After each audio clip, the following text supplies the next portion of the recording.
Respected host of the Oxford Conference on Academic Exploration of Bhakti in the Indian Philosophy, Dr. Ashwini Mokashi and her team, my dear friends, brothers and sisters. Today, I stand before you to represent the Academy of Comparative Philosophy and Religion, founded by the modern great mystic philosopher, Gurudev Dr. R.D. Ranade. He founded this institution in the year 1924 at Pune. The institution is now celebrating its centenary year. The main theme of this institution is one world, one God, and one humanity. Today I will be presenting my talk on concept of Bhakti in Indian philosophy according to Gurudev Dr. R.D. Ranade. Bhakti or devotion is one of the most profound and transformative concepts in Indian philosophy. It signifies not merely emotional attachment to God, but a deep spiritual discipline culminating in direct realization of the divine. Derived from Sanskrit root bhaj, its meaning to adore, serve, and love, Bhakti represents the highest form of spiritual relationship between the individual soul, Jiva, and the Supreme Brahman. In the modern era, Gurudev Dr. R.D. Ranade, revered as Gurudev Ranade, has provided a unique philosophical and mystical interpretation of Bhakti, integrating classical insight with experimental spirituality. Bhakti in classical Indian philosophy. The roots of Bhakti are deeply embedded in the foundational texts of Indian philosophy. The Bhagavad Gita presents Bhakti Yoga as one of the three principal paths to liberation, alongside Jnana Yoga and Karma Yoga. Lord Krishna declares, Bhaktya mam avijanati avan yachasmi tattvataha, means thereby, through devotion, one truly knows me in essence. This establishes Bhakti is not merely as emotional devotion, but as a means to true knowledge of God. The Narada Bhakti Sutra defines Bhakti as Satu Asmin Parama Prema Rupa, meaning thereby, Bhakti is of the nature of supreme love for God. Similarly, the Sandilya Bhakti Sutra describes Bhakti as intense attachment to God, characterized by complete self-surrender and detachment from worldly objects. The Bhagavata Purana elaborates the doctrine of Navavidha Bhakti, that is 9 modes of devotion, including Shravana, Kirtana, Smarana, Padasevana, Archana, Vandana, Dasya, Shakya, and Atma Nivedana. These illustrate that Bhakti is both practice and experience, encompassing all aspects of human life. At the heart of the Indian philosophy, here is a timeless question: what is the relationship between the human soul and the ultimate reality? While philosophers answered this through logic and metaphysics, characters like Hanumana, who is described as one of the greatest and most inspiring characters, both powerful and deeply humble, in Ramayana, one of the most important epics of India, answers this question through Dasya Bhakti. In his Dasya Bhakti, his service, Hanumana never claimed that he is equal to Rama. He always said that he was Rama's servant. This idealism influenced devotional traditions like Vaishnavism, as it proposes selfless service or seva as a path of liberation. This idealism also reflects the principle of Nishkama Karma, that is action without desire, which we find in Bhagavad Gita. Hanuman's bhakti closely links with the school of Dvaita Vedanta started by Madhvacharya. According to Dvaita school of philosophy, God and soul are completely separate, and the soul's purpose is to serve God eternally. Hanumana perfectly fits in this idealism, that is, Rama is the master and Hanumana is servant. Even in liberation, that is mukti, Hanumana does not wish to become one with God, keeping his identity separately forever, and that he wants to serve ultimate reality forever. The idea of Sharanagati, that is surrender of Hanumana, the important philosophical contribution of Hanumana is complete trust, that is surrender to Rama. He does not act independently. He acts as an instrument of divine will, that is Rama. This idealism has become central core philosophy of Vishishta Advaita developed by Acharya Ramanuja. According to Vishishta Advaita philosophy, the soul is part of God and liberation comes through unconditional surrender, not just knowledge. Hence, the multiple Indian philosophers of Bhakti movement have different dimensions. Interestingly, Hanumana is not limited to one philosophical interpretation. According to the three major Indian philosophical schools, Bhakti of Hanumana can be interpreted like this. First, when I think I am the body, I am your servant. It beautifully connects to dualism, philosophy of Dvaita, advocated by Acharya Madhva. Second, when I think I am the soul, I am part of you. This connects to qualified non-dualism propounded by the school of Vishishta Advaita, advocated by Acharya Ramanuja. And third one is, when I realize the truth, I am you. This connects the philosophy of non-dualism or Advaita Vedanta, advocated by Adi Shankaracharya.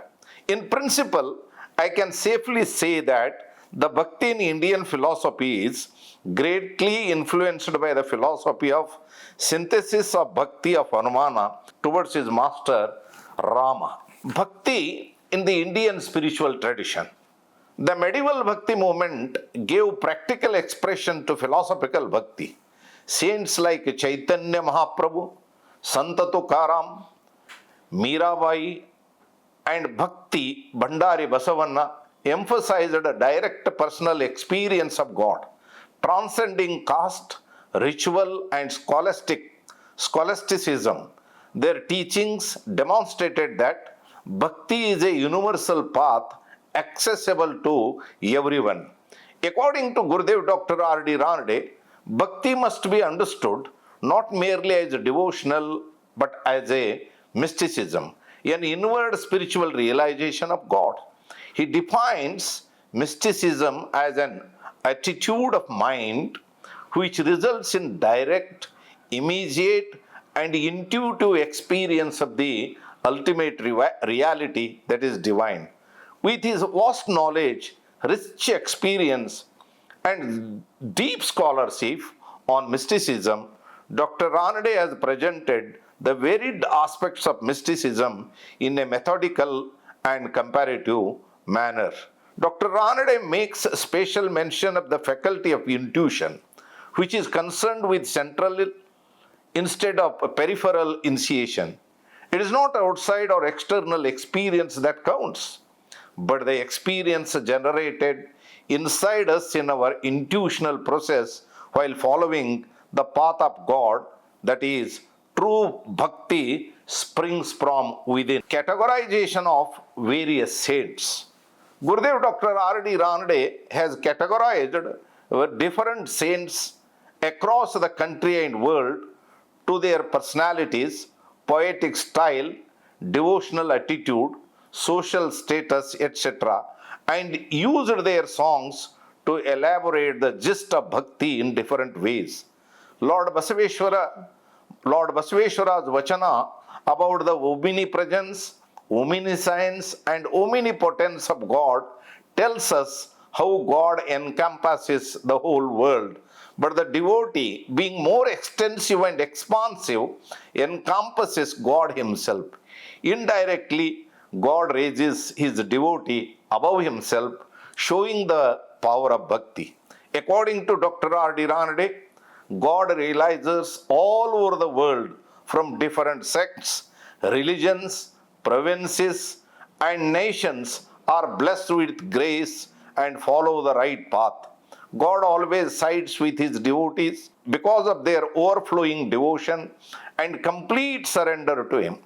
These godly realizers constitute a blessed community, and on account of their intense love for afflicted mankind, they live only for its benefaction and betterment, proclaiming from pole to pole like a rumbling cloud the eternal gospel of God for everlasting to everlasting. The fifth point is Gurudev Dr. Ranade's philosophical interpretation of bhakti.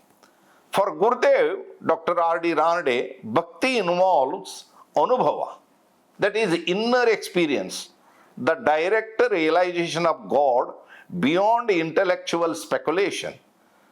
Then integration of jnana and bhakti is very important. Knowledge and devotion are not contradictory but complementary. Third one is primacy of inner discipline. External rituals are secondary to inner purification and concentration. Therefore, Gurudev Ranade emphasizes that true bhakti culminates in silent communion with God, where the devotee transcends all dualities and experiences unity with the divine. The sixth point is, what are the essential characteristics of bhakti according to Dr. Ranade? Drawing from Indian scriptures and the lives of saints, Dr. Ranade outlines the essentials features of true bhakti.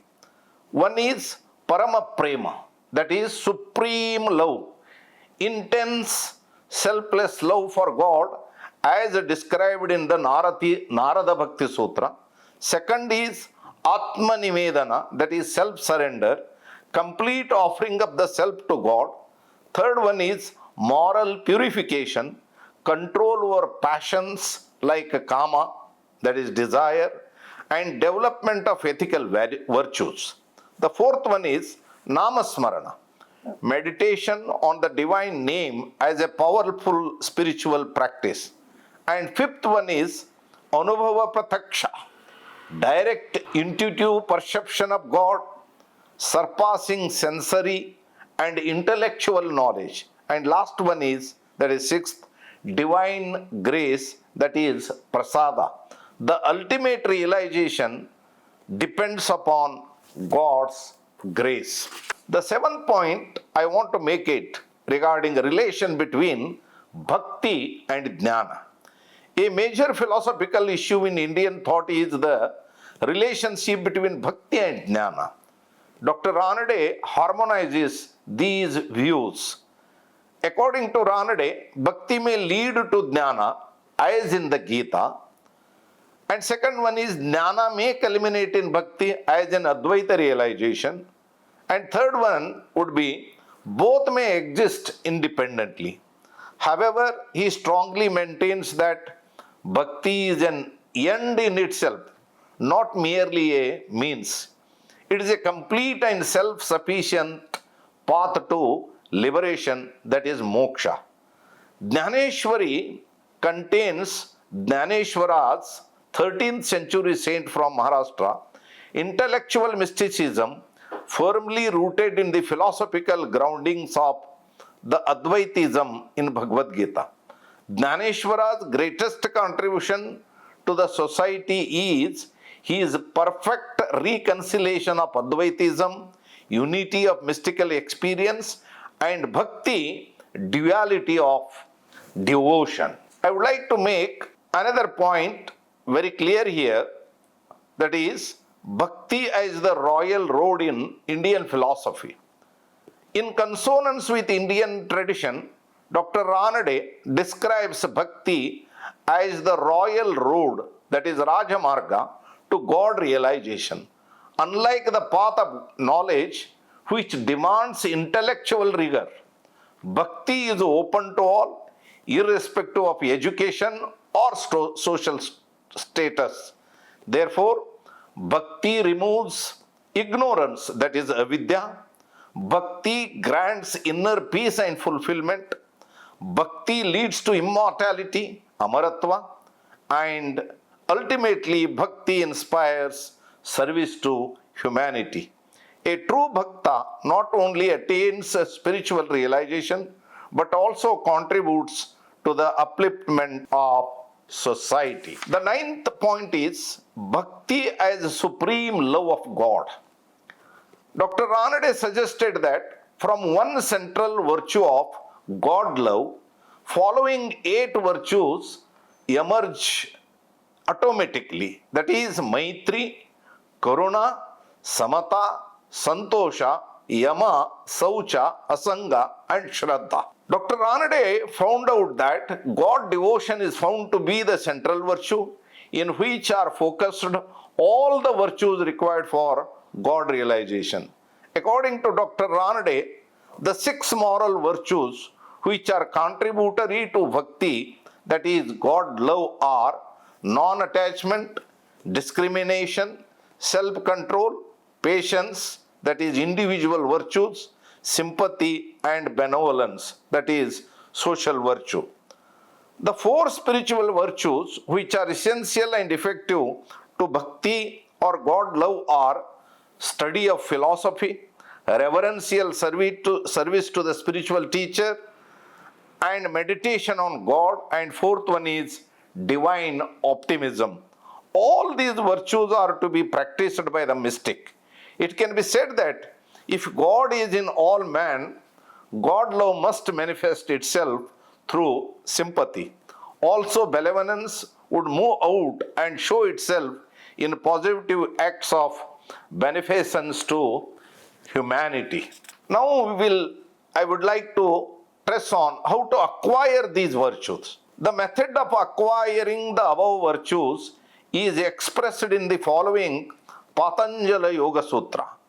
Maitri Karuna Muditopekshanam Sukha Dukkha Punya Punya Vishayanam Bhavana Tachitta Prasadanam, meaning thereby, by cultivating friendliness toward the happy, compassion for the suffering, joy toward the virtuous, and equanimity towards the non-virtuous, the mind becomes peaceful and clear. There are many situations in daily life which may generate the feelings related to above virtues in the seeker. In this manner, God realization can be experienced through God love or bhakti through the virtues mentioned above. My 11th point is universality of bhakti. Dr. Ranade firmly asserts that bhakti is universal. It is not confined to any one religion or tradition, but arises spontaneously in the human heart. This view aligns with the broader vision of Indian philosophy, which recognizes multiple paths to the same ultimate reality. Relevance of Gurudev's philosophy of bhakti in today's world scenario, I would like to add here. Dr. Ranade's views on Dnyaneshwara are significantly relevant in modern world and enhance social harmony and ethical side of the society today. This will give rise to emotions like divine calmness and supreme bliss. In conclusion, I would like to say this much. The concept of bhakti in Indian philosophy, as interpreted by Dr. Ranade, represents a harmonious synthesis of love, knowledge, and realization, rooted in classical scriptures like the Bhagavad Gita, Narada Bhakti Sutra, and Bhagavata Purana, and enriched by the lives of saints. Bhakti emerges as a complete spiritual philosophy. Dr. Ranade elevates bhakti from mere devotion to mystical realization, making it the highest spiritual ideal in a world marked by complexity and division. His interpretation of Bhakti offers a universal path of love, surrender, and direct experience of the divine, leading humanity towards unity, peace, and ultimate fulfillment. I thank you for giving me the opportunity to present my thoughts on Bhakti in front of this wonderful audience. Thank you.